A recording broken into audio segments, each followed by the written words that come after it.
Yeast bread can be so intimidating, but it really doesn't have to be. In 2020, I started making bread because when we would go to the grocery store, there was nothing on the shelves. Everybody can relive the moments that we all learned things we never thought we would. For me, I went into mama bear mode and I needed to know how I was always going to feed my kids.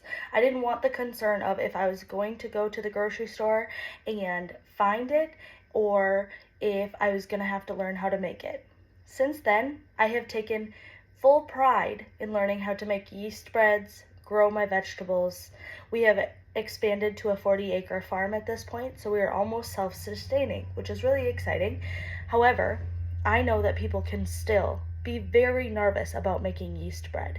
It is an art, and it does take some science. However, it's so rewarding to make something that you know has no preservatives. It has nothing added to it, and you know exactly what is in it. The process of making bread may be complex. However, the demonstration is going to go through every step, answering any questions you may have had when it comes to yeast, when to add the ingredients, how long it needs to be kneaded for, when it needs to rise, and how long and when to bake it. Let's get started.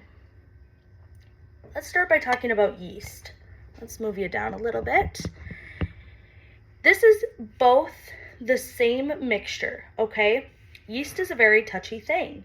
So it needs to be, the yeast is a living biome. I get it in a container like this. It stays in your fridge, but once you open it, it is only good for 6 months. When you want to revive it, because when it's in the fridge, it is dormant, right? Because the life of yeast is not very long. It's only a couple days, so it must go dormant in your fridge or in a shelf-stable packaging. And then when you want to bring it to life, you're going to add it to water. Now, here is a prime example. This water was tap water, and that's fine. This is as well, but this is like a straight out of the tap temperature, so it's pretty cold, right? And if you see, I have it in there, but it has sunk to the bottom. Nothing has really come out of hibernation. There's nothing growing, right? This yeast I added at 110 degrees, and it is important to note that one way that it is super helpful to raise your yeast is to put in a tablespoon of sugar. Sugar seems to liven it up pretty quickly, and so these have only been sitting for a couple of minutes, okay? I would, if I was making the loaf of bread with this yeast, I would have let it sit for 10 whole minutes. But if you can see, it is raising, and sometimes it will even double in size. This yeast will not work. You're going to see that it's bubbly, it smells different. This one is going to be our winner here. So what we would do is we would take this and we would add it straight in to our mixing bowl. From there, I would add a 1/4 cup of oil, and I would add about a cup of 6 out of the total of 6 cups of flour into it. Then I would add in my teaspoon of salt. The catch here is if you add the salt directly in with the oil, when the salt meets the yeast, it is going to cause it to die. Like it kills it right away. So if you add in a cup of flour, that will help relieve it. You're going to add in then the rest of your flour, and you're going to set it in your mixer. Now, you do not have to have a mixer. However, if you do, you want something that looks like this. It is called a dough hook. And when you attach the dough hook, it's going to go and you're going to turn it on and you're going to leave it for 5 or 6 minutes. It's going to create a consistency such as this one. When it is all formed in and all of your flour has been incorporated, you're going to put it onto a lightly floured surface, okay? When you do that, we then need to start kneading it.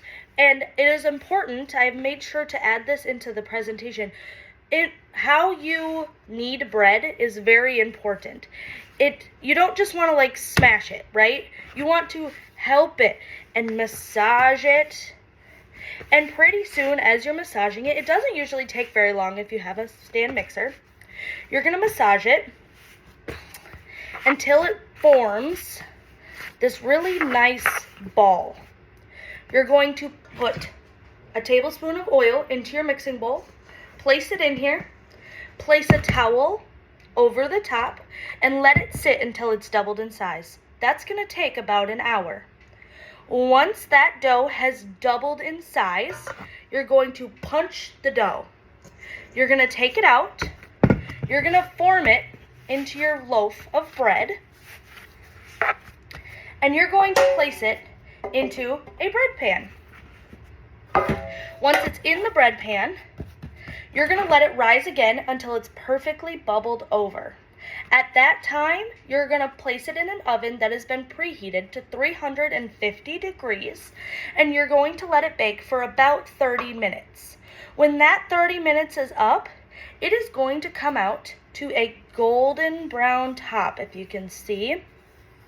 When that golden brown, and it's also going to be golden brown on the bottom.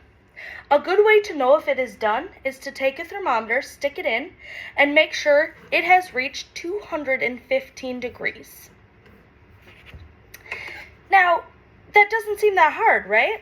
You just, when you're done, you slice right into it, and you have a squishy piece of bread. In conclusion, thinking about it, yeast can be so scary, right? But as long as you make sure it is living, and look at how much it has risen, it's going to work out. You just add in your ingredients. You make sure you let it rise. The more you let it rise, it's going to be fluffier. I promise that if you follow these direct steps that I just went through, you're going to have a perfect loaf of bread.